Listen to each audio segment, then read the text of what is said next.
Do you understand now? I'm starting to see why you're so interested in Shay Cormac.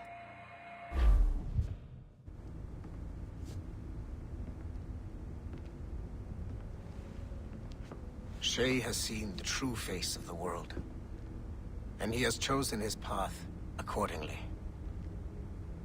A similar choice will soon present itself to you.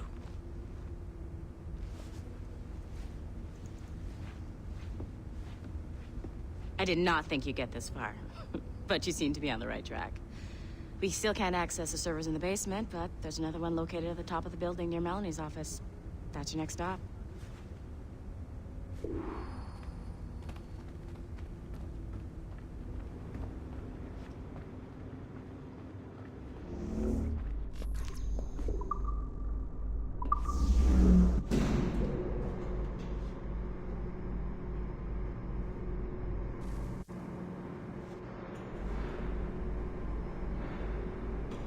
Could you stop by my office?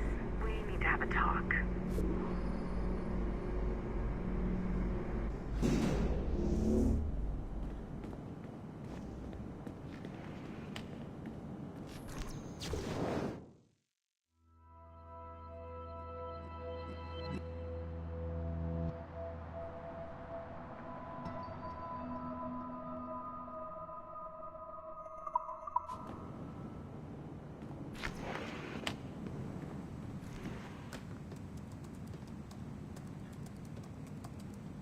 This office used to belong to a man named Garneau.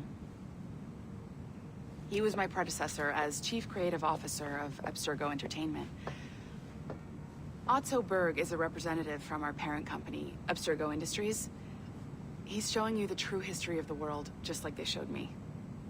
Olivier was kind, he was intelligent and passionate about our work, but a year ago, he caught a glimpse of this truth.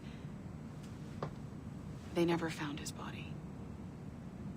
This is not the way we normally bring people up to speed on these matters, but you've worked hard and are proving yourself, so I'm granting you level 2 security access.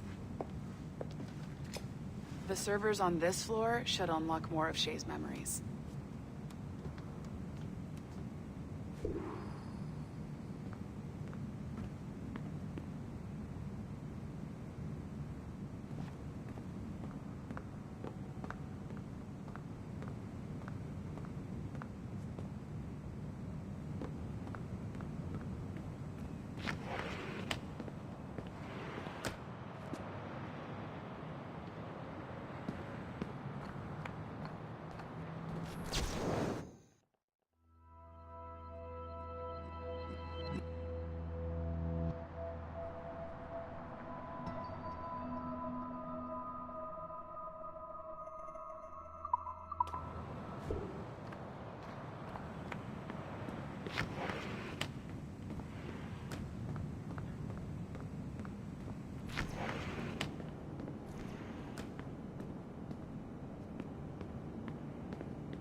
Don't you want to know what happens next?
François Macandal saved Baptiste from slavery and inducted him into his so-called brotherhood.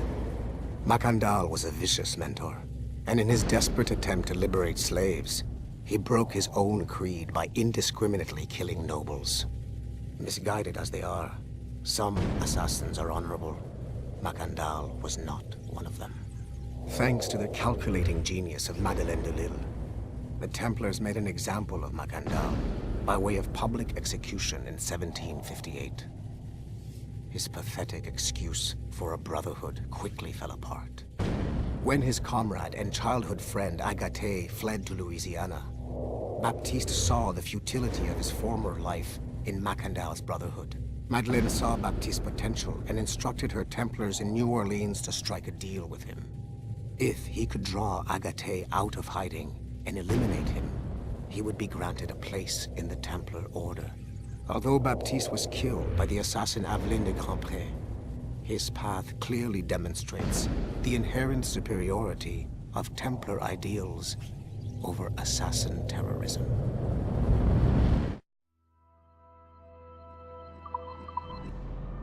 I've got your Animus ready and waiting.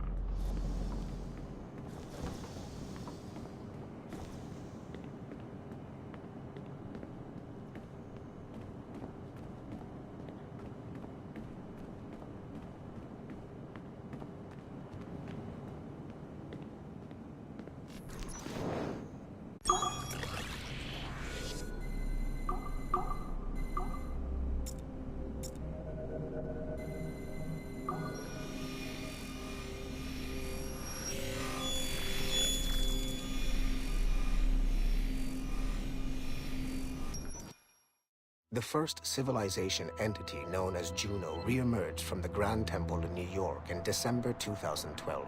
Although no longer a corporeal being, she exists as a kind of digital consciousness somewhere in the Abstergo cloud.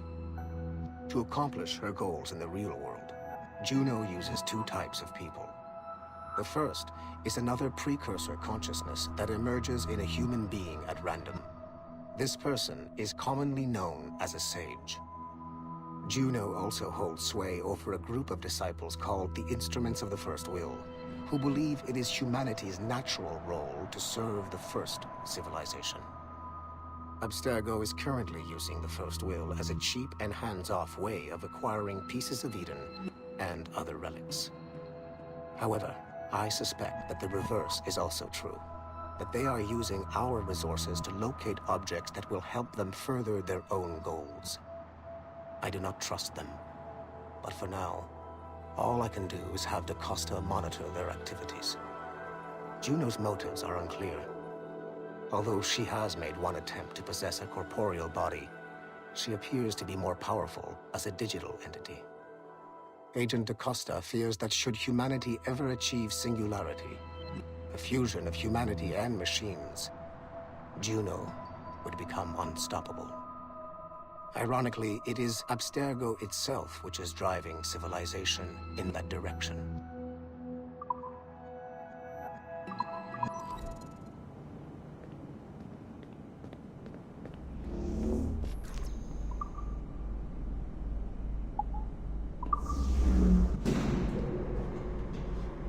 Smooth moves, numbskull. I've got the next set of Shay's memories loaded up and ready to go. We are nearly there. Know that you are aiding a worthy cause, even if you do not yet know what it is.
It is 4:26 on December 13, 2012. Debriefing of Sigma Team's Cairo operation. Debriefing conducted by Abstergo psychiatrist Tibor Hashek, Level 7, and Director of Operations Letitia England, Level 9. State your name and rank for the record. Juhani Otzoberg, service number OP114-8506-B, Master Templar. How would you classify the result of your Cairo mission, Master Berg? I would call it a complete success. The new Sigma team performed admirably. That's going a bit far, don't you think? The target, William Miles, was apprehended, and the first civilization artifact was retrieved. Both were handed off to Warren Vidic without incident. May I ask how you would rate the mission? We're pleased with the results, but not with the methods with which you achieved them. I see. May I ask why? You went off mission. You were supposed to apprehend the target at the airport, not at the museum. When the target emerged from the plane, he was posing as a tour guide for a class of high school students on a field trip. A member of Sigma Team informed us you aborted the mission then and there. I will not deny this, but tell me, who talked? I cannot reveal that.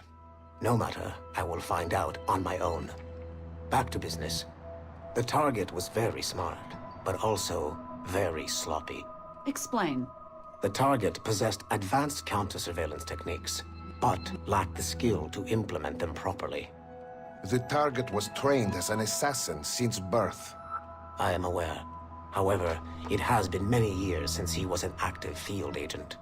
He must have been very desperate to go himself, as these days he is more of a talker, a puppet master.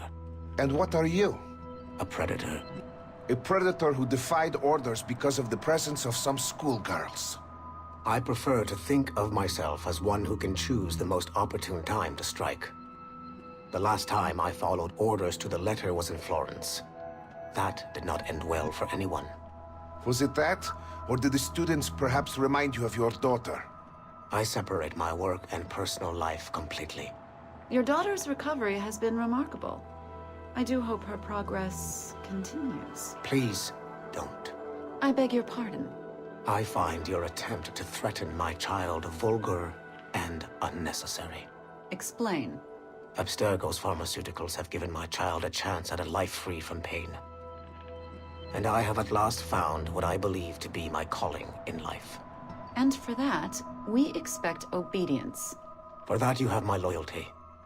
The involvement of the children in Egypt compromised the original mission. Nothing more. We already have one Master Templar that we can barely control. I don't like the idea of having two loose cannons out there. With all due respect to Master Cross, while he is gifted, he is mentally disturbed. We mean no disrespect, but after losing your team in Florence, we felt a need to keep a close eye on you. I achieved all mission objectives, and achieved them without bloodshed. So my only question for you is, am I in command of Sigma Team or not? As you said, the results were impeccable. Then I believe this meeting to be at an end. I request permission to leave.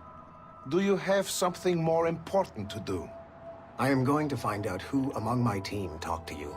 I will not tolerate that kind of insubordination. I think we can stop here. The briefing ended at 4:34. Transcript to be sent to Alan Ricken for security clearance.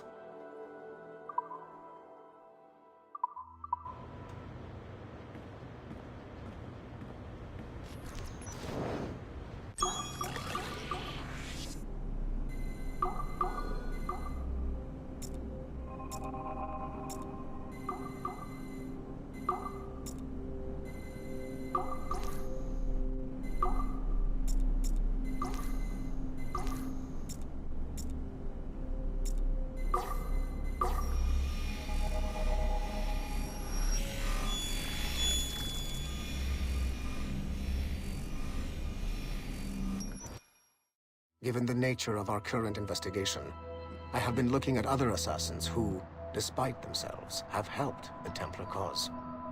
The first is Clay Kaczmarek, who infiltrated Warren Viddick's Animus project in Rome. He became the project's Subject 16. Kaczmarek's rich ancestry helped Viddick to identify the Renaissance assassin Ezio Auditore as a person of interest. Driven mad by overexposure to the Animus, he committed suicide. However, Kaczmarek may have unexpectedly become useful again. While in the Animus, Subject 16 came into contact with the first civilization entity known as Juno. Perhaps studying his bizarre Animus experiences can help us find a way to deal with the looming threat Juno promises. With Subject 16 out of the picture, Viddick needed a replacement. Desmond Miles, a runaway assassin, was captured in September 2012 and was used as Animus Subject 17 to further the search for an Apple of Eden. He managed to escape and uncovered an imminent threat to the planet. A solar flare similar to the one that wiped out the precursor race over 75,000 years ago. Desmond Miles also reactivated a first civilization temple in New York and used it to save the world, but it cost him his life. Abstergo recovered his body. In death, Desmond Miles became Sample 17, and his valuable genetic data was uploaded to the cloud servers in order to benefit all branches of Abstergo. Whether they live or die, we must continue to find ways to make the assassins work for us.